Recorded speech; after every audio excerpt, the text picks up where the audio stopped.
Dan, cracking performance.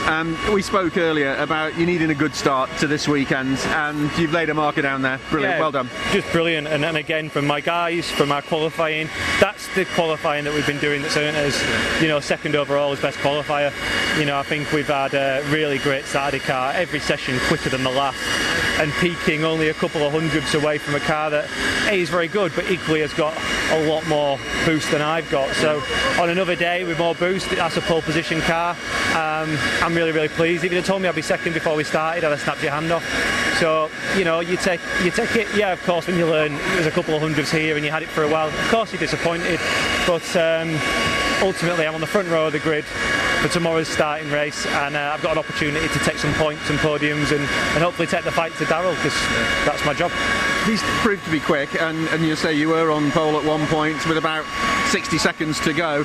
When that came through on the radio, I was watching the TV feed. I thought, you're going to start hustling that car big style now, and that's what it looked like. I'll be honest, yeah, I think maybe sometimes there's communication, and sometimes there's too much, sometimes there's not enough, sometimes you hit the balance just right.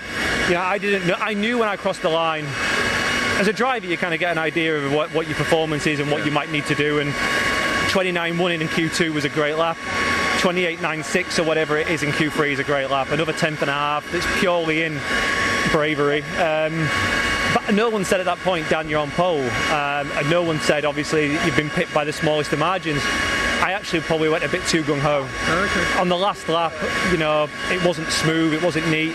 It was, I need to do something more outside my comfort zone, hit a few curbs a bit wrong, and ended up across the line, still only a couple of hundredths away. So that's one of those where maybe if they'd have come down the radio and said, Dan, you've missed out, but we're hundredths here, I might have been able to just eke it out, but I went a bit too, let's have it all.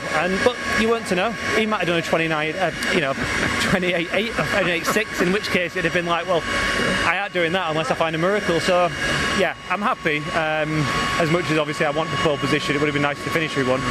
You're right. Darrell's been he's a good addition to the championship, and he's got a good career ahead of him. So he's had a good season. Cracking performance, Dan. Well done. Thank you.